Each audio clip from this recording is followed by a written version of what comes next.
a separate group of people who don't even know what the topic is going to be. All I've told these people is that get ready to come in this room, and one group will try and convince you of one side of a debatable topic, and the other group will try and convince you the other side of that debatable topic.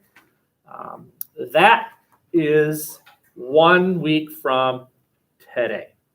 1 week from today, another group of people will walk in and sit right here. And then one group of you will sit over there, and the other group will sit over there. And the Yes, It Should Be Removed team will go first. And you will have up to, but not exceeding, 10 minutes. 10 minutes. Now, could be 3 minutes. I don't care. Could be 4. Could be 2. Could be 9. But it can't be 11. You understand? You cannot exceed 10 minutes. But it can go under 10 minutes to convince the jury that the words under God should be removed. And technology is absolutely welcome. Show quotes for important people. Where are you going to get these quotes? I gave you a bunch. Use those. But go beyond if you want. Charts, graphs, video clips, pictures, opinion pages, talking.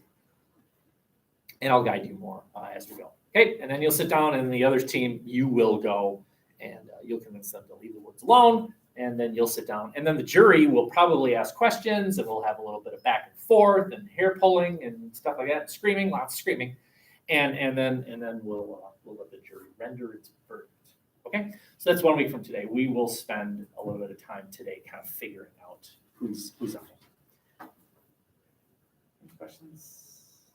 Also, if you ever forget, everything's up here, but you were supposed to have by now done the chapter 14 and 16 Kias, not graded. PIA, what does that mean? Pre-instruction analysis, what you know by now, okay? And if you haven't done it yet, there's still time. Still do it, please. I still want to know where you're at. It's on Kia. You all signed up for it. Okay. And then we're going to attack a little bit of this Under God paper. We're going to write this paper. But we'll do it together. Right? Ready? Okay. Most of us in this room belong here. Some of us probably belong here. And what we're talking about on this slide, we're going over 4 slides quickly in this class. What we're talking about on this slide is things that typical American families think about in their lives. Are you upper class? Do you eat the finer things in life? Do you ride your horse? Are you middle class? It's most of us. Or are you working class or lower class? And you'll understand what I mean. And so if you belong over here, you have what's known as old wealth. Old wealth. I doubt anybody in here belongs to this group. Maybe you do. Anybody's last name Rockefeller? Rockefeller? Carnegie? Oregon? Yeah. Okay. These people are like the Lannisters. Any Game of Thrones people in here? Game of Thrones? Yes! Winter is coming! April! It's on, is it on Sunday nights? Monday mornings, 7:30. Me, Lindy, you will talk. Okay. These people are concerned with tradition and their name, and college is a given. You're going to college. Cost isn't a matter. It isn't a question. Of course you're going to college. Cost doesn't matter. And the proper role, you're groomed for your next role. And I just don't think anybody in here belongs in that group. Neither do I. It's nothing to be ashamed of. It's just we're just not in that group. Most of us belong in this group. Tell me if what I'm about to say reflects your day. School, and then you go to some sort of athletic or participatory event. Play, mock trial, forensics. You have very scheduled activities. Your parents go and watch you play on the weekends or during the week. This is you. Most of us are here. Most of us are here. Some of us belong over here. Is this your day? After school, you actually go to work because you have to contribute to the family's economic viability. You might have a younger brother or sister, and you have to take care of them. The reason you're not in sports isn't because you're not athletic. I'm sure you're just very athletic. You just can't. because you have to take care of Billy, because mom can't, mom works, and pretty good chance single parent family, and as a result, you have to be the babysitter, and you have to work. Does that reflect anybody in here? Okay, probably. Over 50% of this school, over half. So that means statistically, over half of the people in this room right now are statistically in poverty.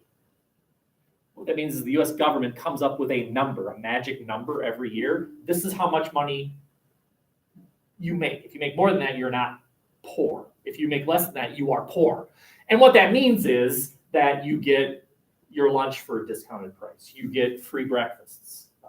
You might even be one of those people that goes to the counselor's office every Friday and you get a backpack. And what's in that backpack? Food for the weekend. You also pay very low tax rate. Can we put our phones away? That's not away. Yay. Okay. Not on your phone, right? Does this reflect anybody in here? Most of in this room are either column 2 or column 3. It's kind of an interesting chart. This shows poverty. What kind of families are in poverty? And this shouldn't really surprise you that you see this red building is bigger than this red building. This is single parent families. Does it surprise you that single parent families have a higher degree of poverty than 2-parent families? That really shouldn't surprise you. Why not? How many of you have moms and dads that live in your house that both work? They both go to work, right? Well, you're a 2-income family. That's me. I have 3 kids. When I knocked my wife up 3 times, and she stayed at home, raised those kids. As soon as they were old enough to go to school, she went right back to work. I can remember when Benjamin was born. Benjamin's a sophomore in Eau Claire now, but when he was born, right, I was stupid, typical male. I was under the assumption, well, I'll be the one that goes back to work. And my wife asking me, so which one of us is going back to work? And I looked at her and said, well, I am. And she said, why? I make more money than you, which is true. She did make more money than me. And I said, because I'm the man? And she gave me the look of, I would kill you right now if I could. That was the wrong answer. She agreed with me, by the way. She wanted to stay home and raise the kids. But as soon as all the kids were old enough, she went right back to work. And now we are a 2-income family. Is that, I can't remember. How many of you? Yes, that's you. 2 parents, both work. Okay. Any of you have mom stay at home with you when you were young? Raised by mom? How about this? Any of you have dad stay home and raise you? Which is becoming more and more common, but we're not quite there yet. Okay, again, think about this. How many of you had one parent and she worked, or he worked, I guess? Where'd you go during the day? You didn't fend for yourself, I don't think. Daycare? Yep, that's very common in America. Grandparents. Yes, grandparents, very good. Older siblings. Really? Older siblings take care of you? Very good. So think about that from your older siblings' point of view. Older sibling could participate in athletics or whatever because they had to take care of you. Or whatever, right? Or just couldn't run very fast. Either way. In other countries, the United States is I don't want to say this is good or bad. It's just for something to think about. In other countries, when you deliver, they give you 1 full year of paid maternity leave, and you're guaranteed your job back. Guaranteed. You cannot be fired from your job. 1 year. In the US, what is it, 2 weeks? I think it's 2 weeks. Teachers are a little bit more generous. So when each of my kids was born, I took about a month off. And I just used my sick days. Paternity leave. So that's kind of nice. Okay, any other questions before we move on? Okay, let's take a look at 2 terms that you'll need to know, and think about which one is probably more common, 1,000 years ago, 500 years ago, versus today. So the first term is something called endogamous. The second term is something called exogamous, and then I think we all know what outsiders are. So you're looking at this chart, and endogamous is in the inside, and then exogamous is kind of a little bit more to the outside, and then something called outsiders is way out there. And then over here it says increased social distance. So think about you. You are in the middle.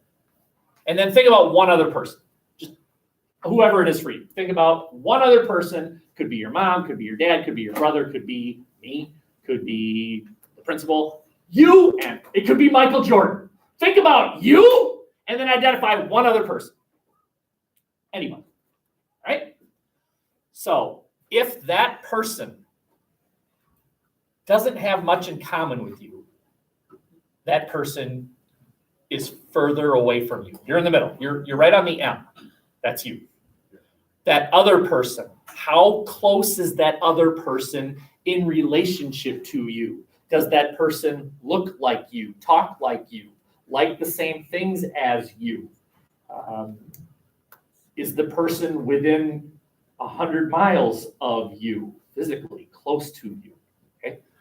If the answer to those things are yes, then you and that other person have formed an endogamous group. You're like each other. You're in the same group. If the answer to that is no, and like a drastic no, then that person is an outsider compared to you. If it's not a hard no, then that person is in an exogamous relationship with you. Okay? Let me give you an example. Anyone in here of a certain religion? Any of you? And by the way, always remember you don't have to answer my questions. But any of you Catholic? If you are Catholic and you decide one day to marry, and it is important in your family that you marry another Catholic, that Catholics marry Catholics, then you have formed an endogamous marriage. You marry someone else like you. Or are any of you white? Any white people in here? You're of the white religion. And is it important to you that you marry another white person? Think about that reality 100 years ago in America, when there were laws that said whites marry whites, damn it, and blacks marry blacks, damn it. 100 years ago, America was an endogamous nation as far as marriage is concerned. Now think about today. Do you see whites marrying blacks? Yeah. Do you see Catholics marrying non-Catholics? Yes. So we are increasingly becoming exogamous, marrying outside of the group. Whatever the group is, religion, race. Here's sort of a funny thing to think about as a way of kind of rejecting this. Gay marriage is actually an example of an endogamous marriage. Heterosexual marriage is an exogamous relationship, because gay marriage is guy marrying guy. That's the same group. Guy marrying girl, we'll go with girl, is an example of exogamous. One person is in one group, the other person is in a different group. Gender. Okay? So here's the definition.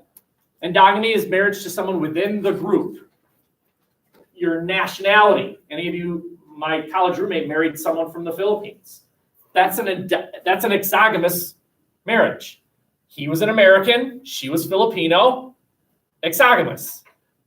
More and more common. 100 years ago? No way. 100 years ago, well, it's kind of true today, the U.S. government would have questions if you married someone from the Philippines. Why are you marrying this person? Do you even know him? Because that's a way of getting someone that's a foreigner to become an American citizen. You marry him. And so there have been rings, businesses that arranged marriages with people that didn't even know each other. The American would get paid. They'd have to live together for a while. And then after a certain amount of time, they'd get a divorce. But that person's now an American citizen. Right? Criminal. Okay. So ethnic, within an ethnic group, within a religious group, within the state of Wisconsin. Is any of you really important? You need to marry someone from Wisconsin. It's got to be a Packer fan. If you think that's weird, by the way, my sister-in-law, this is crazy. He's a hardcore Packer fan. She's a hardcore Viking fan. They had to agree that religiously they would be raised her religion, Catholic, but fan-wise, they would be raised Packers. That was their arrangement. Is that crazy? Exogamy is when you get married to someone outside of your group, whatever group that's. Maybe different race, maybe different religion, different fan base, different nationality, whatever. Okay? Everyone understand the difference? Exogamy and endogamy? Yes? Okay. Very good.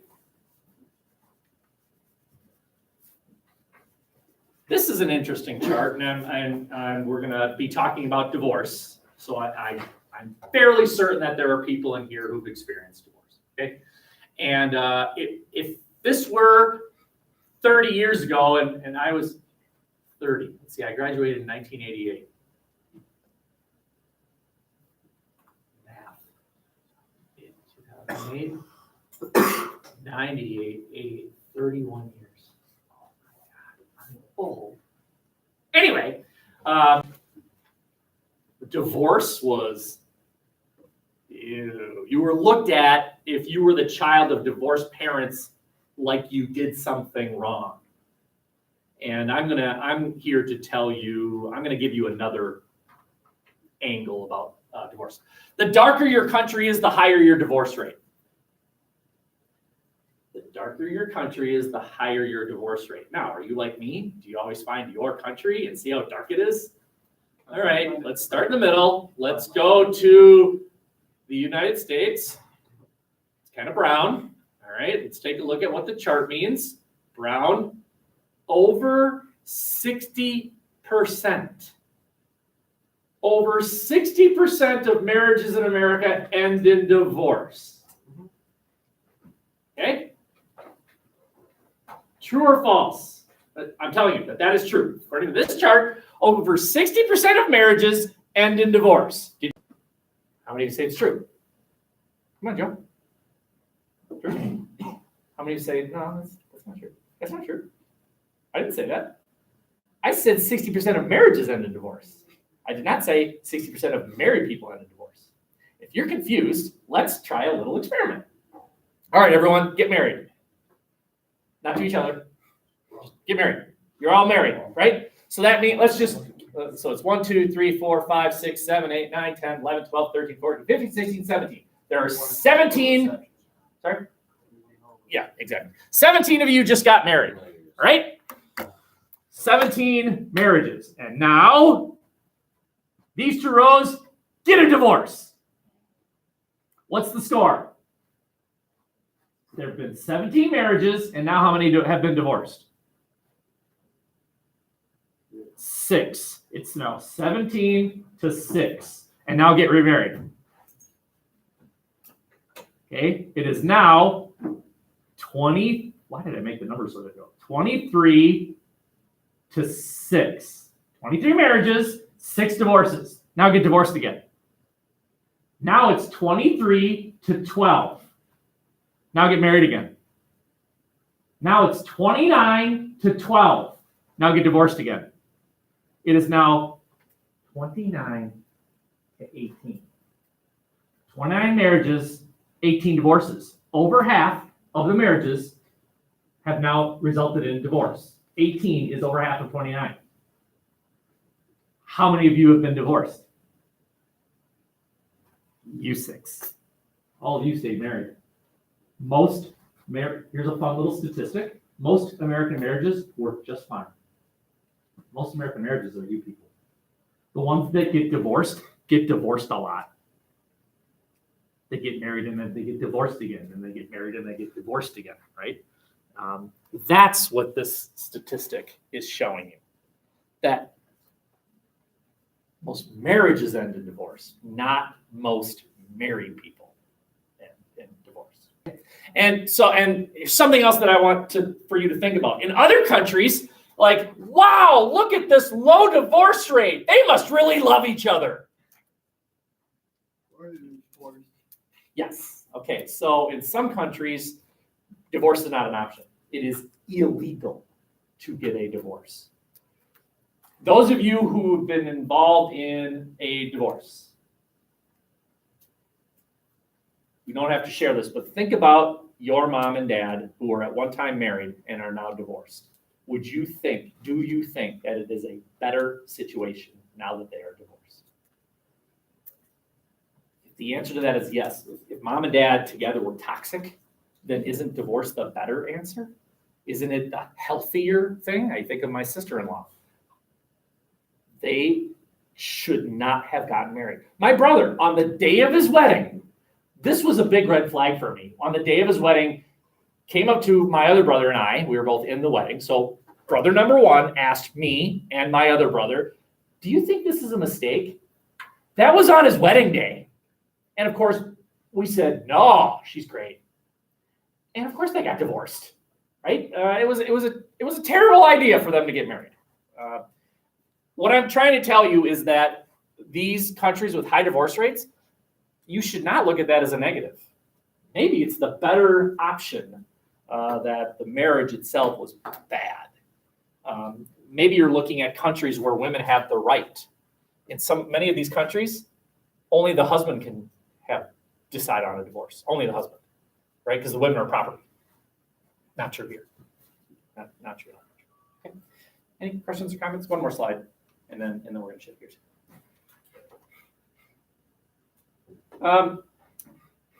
Try and recognize that what we're looking at is about 200 years ago is the very extreme left of each one of these. 200 years ago, and then to today. 200 years ago to today. 200 years ago to today. 200 years ago to today. 200 years ago to today. You get the idea. Okay. And you'll see that in every one of the charts, there's either a rapid decline or a rapid incline. Every one of them. There's a rapid decline. Here's a rapid incline. Here's a rapid incline. Here's a rapid incline. Not so rapid incline, I guess. Incredibly rapid incline. Holy mackerel. And kind of a gradual decline, I guess. Are any of you of the opinion that the world today is worse than it's ever been? It's never been worse. Oh, we're killing each other and terrorism, and half the country can't stand the president, and the other country says the president can do no wrong, and you're either a hardcore Democrat or a hardcore Republican. We've never had it worse. Any of you ever heard that? If you watch the media today, you'd believe it. And I'm here to tell you, no. It is not worse than it's ever been. In fact, I'm going to argue it's never been better. Never been better.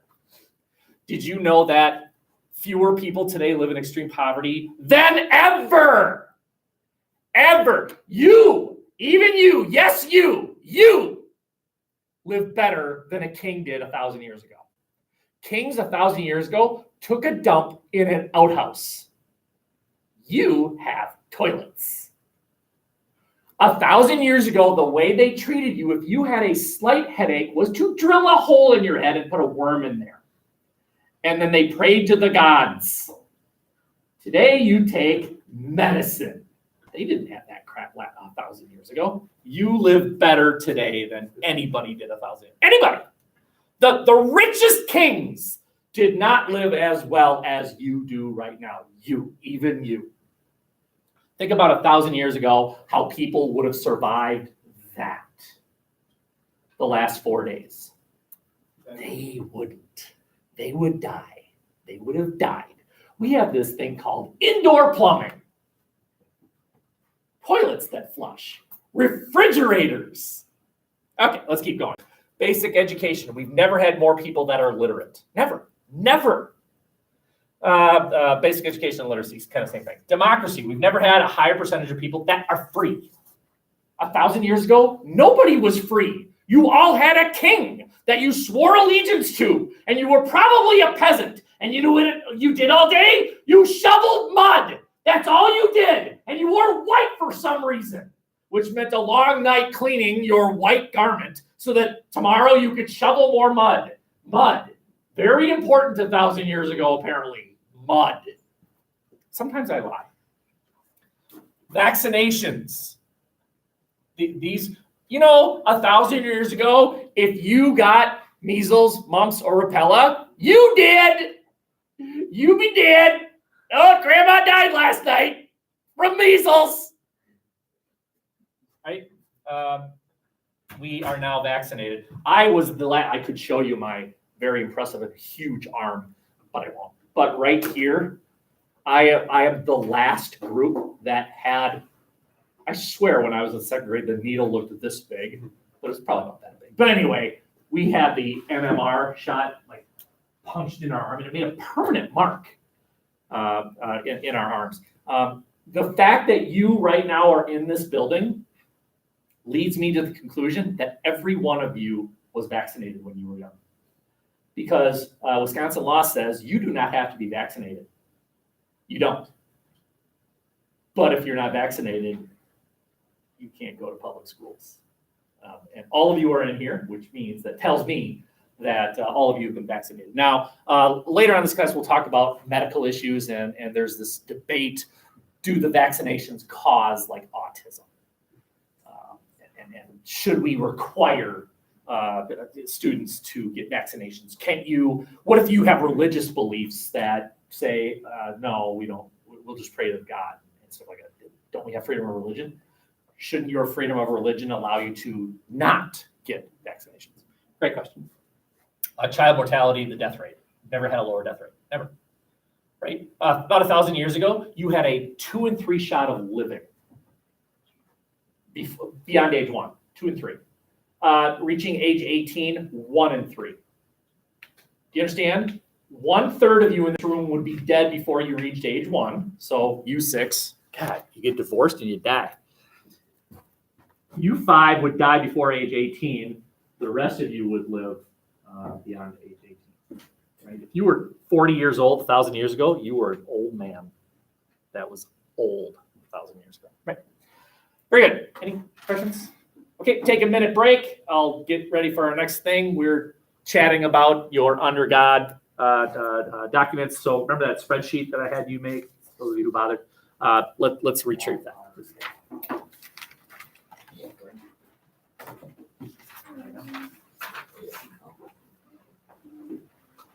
Mr. Potter, I got a conflict, so I'm gonna leave. Is that why people had like 8 kids a long time ago, because they didn't go swimming in the night? That is one of them. The other one was labor. So 1,000 years ago, everybody farmed. Well, who's gonna pick your crops? Junior. Junior's gonna pick your crops.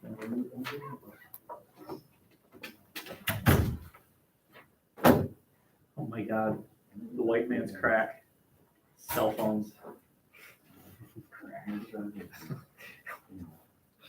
You're addicted. Are there any seniors in here? Seniors? You already got a permission slip. Permission slip, yeah, for the children. Permission slip. I don't know.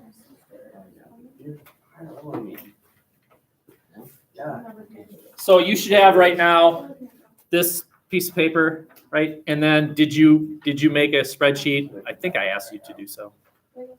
Right. And all we've done so far is looked at arguments for why the word should be left alone. Correct? Yes? Okay. Yeah. So let's take a look at the next 2 documents. We'll go over 2 documents in class today. Arguments for why the word should be removed. So that's document 8 and document 10. Who in here was assigned document 8? I think I did that, right? I assigned you document? Yes. Who in here had document 8 as your assigned document? Don't worry if you're wrong. It's no big deal, right? So please always remember in this class, I will never intentionally, if you say something, make you feel stupid. Now, I might accidentally do something, but it's never intentional. So please always have the confidence to raise your hand and say something wrong. It's fine, right? If you're wrong, by the way, I will say, no, that's not right. You're wrong. And are you okay?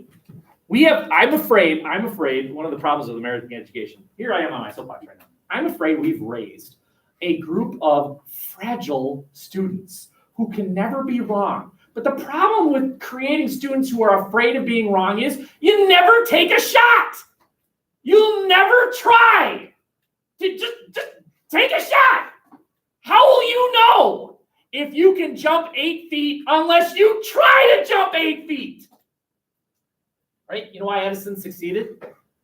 Edison succeeded because he failed a bunch.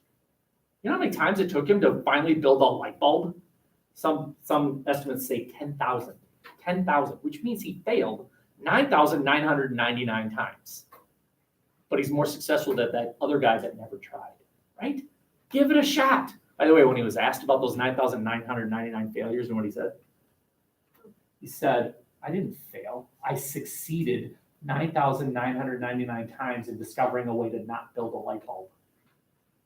How about that? So next time you're wrong, I will say congratulations. You've shared with us what's not the answer. Thank you. All right, let's take a shot here. Document 8. Which document is document 8? 8.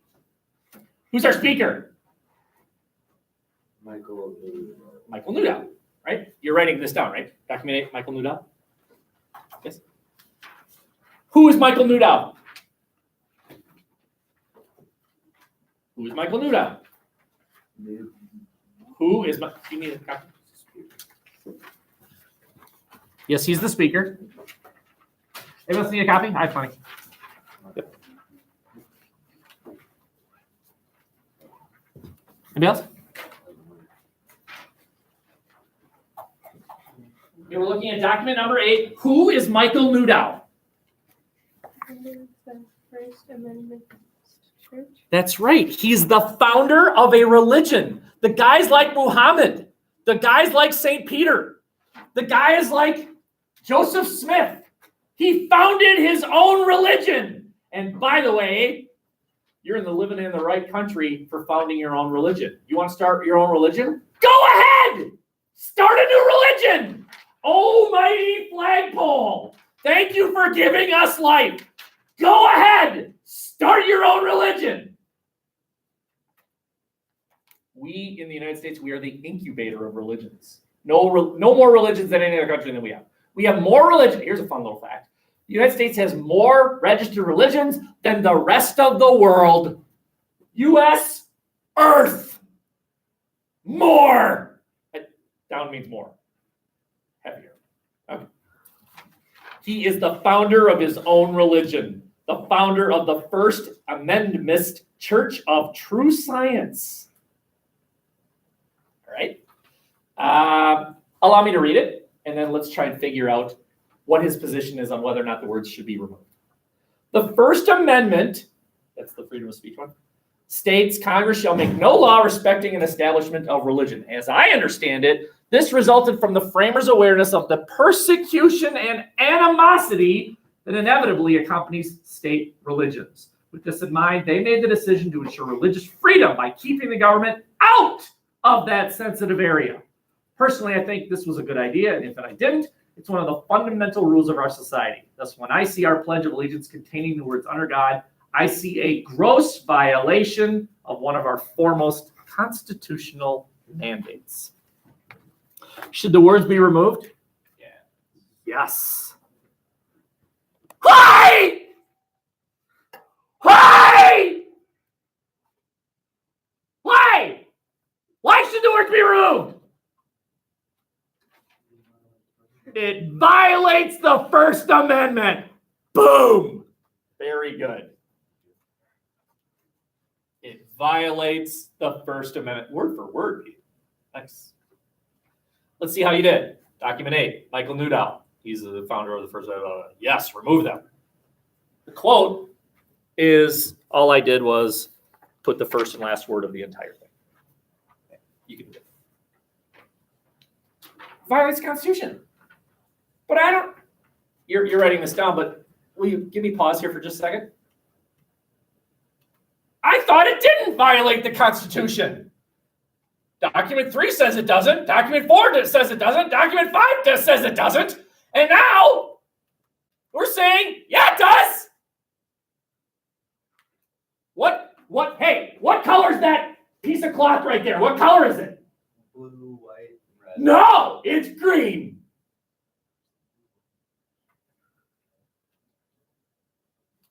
Now, let me give you another demonstration.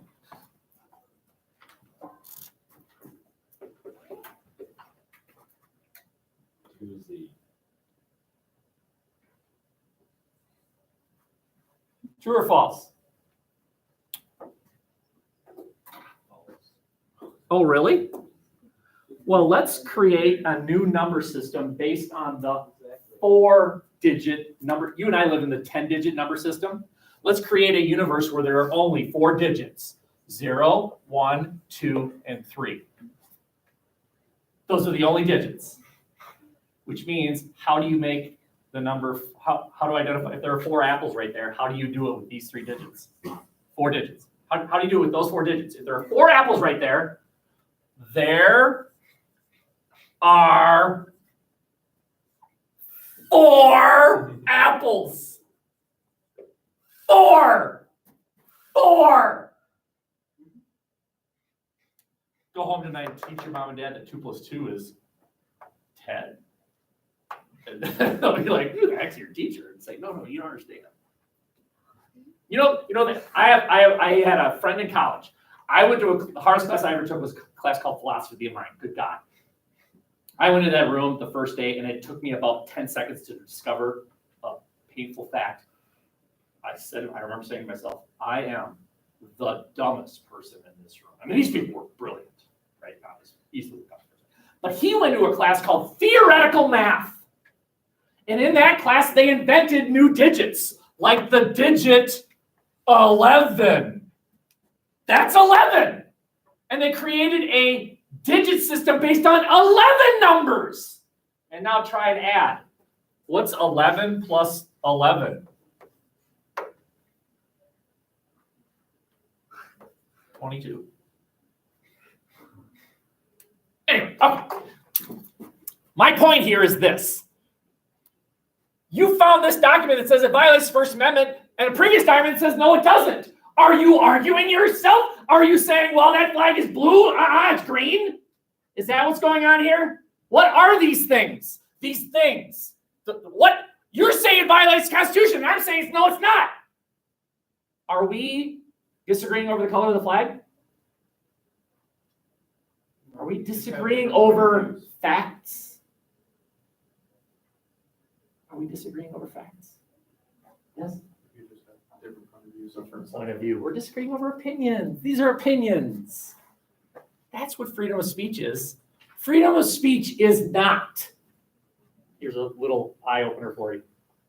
Freedom of speech is not opening that door and screaming fire. And then when you're arrested, saying, freedom of speech? Freedom of speech, I can lie. No, you can't. That is not freedom of speech. Freedom of speech is saying the words under God violate the Constitution. That's freedom of speech. Freedom of speech is current president, greatest person ever. That's freedom of speech. You do not get to say current president, he's from Antarctica. That's not freedom of speech. That's just a lie or a falsehood or something. You understand? Okay, good. Any questions here? One more document, quick. Document 10. What document is document 10? Right on. Who's our speaker? The Humanist Society. What is the Humanist Society? Good. Yeah, there's some religious organization. Okay. They were involved in some sort of thing called an amicus brief for the United States Supreme Court case, Elk Grove United School District versus Michael A. Newdow. Michael A. Newdow, that's the guy that said the previous document. Michael A. Newdow is that guy from California who sued the school because his daughter came home that day and said they made her say the pledge and made her say the words under God and made her stand, and he sued the school district. And the case made it all the way to the Supreme Court. And he argued the words should be removed, but he wasn't alone. He was not alone. This group joined him. They argued on his behalf. They said the words should be removed. Let's see if we can figure out why. Let's go down to the second paragraph. The use of the current version of the pledge, the words under God in public schools violates this court's coercion analysis. Reciting under God is a religious act. Children, while theoretically having the right to opt out of reciting the pledge, may not do so because of fear of exposure as outsiders, because they do not have the capacity to do so, or because they wish to not appear unpatriotic to their teacher and classmates.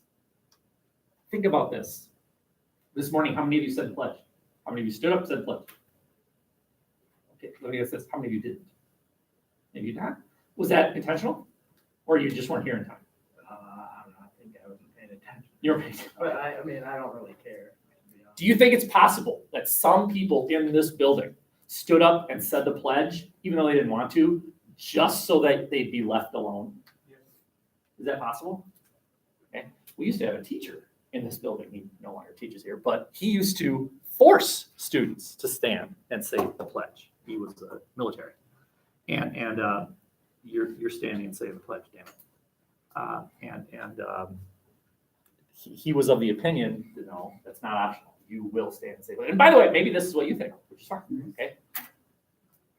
The argument this guy is making, which is document 10, this one, is the pledge is coercion. Big word. Does anyone know what it means? If I coerce him to the door, what happened? You're forcing him to get it. Forcing him. I'm forcing him to the door, which I could do. You're being forced into saying a prayer. Think, those of you who are religious, think about this. If you happen to be Christian, aren't there religious symbols that you sort of look at, whether it's a cross or a statue or something? You look at that sometimes, not all the time, but sometimes, right? And you say certain words. You do certain motions. That's what a prayer is, right? You touch your forehead, your stomach, and your shoulders, and then you say certain words together, including religious words. Well, what's the pledge? We all stand together. We look at the same thing. We do certain things with our hands, and we say religious words. That's a prayer. And you're forced to do it. Wisconsin state law says the pledge must be said. You're being forced. By the way, don't go home tonight and say, Mr. Conner thinks the word should be removed because we're being. I'm not saying it. This group is. I'm simply verbalizing what they're saying. Okay? Finish up your old thoughts here. Oh, adorable question. So right now, this is what I want. I want you to walk in the door tomorrow having thought about what you think about the words under God. I've exposed you to two arguments based on the documents, these documents, two arguments that say leave them alone. They do not violate the Constitution and nobody's forced. And then I expose you to two documents that said, yes, it does violate the Constitution, and yes, you are forced. Well, that's like us disagreeing about if the president's a good president. We're disagreeing about our opinion, not the facts, the opinions. Okay? Walk in the door, and I should be able to say, all right, Grace, what do you think?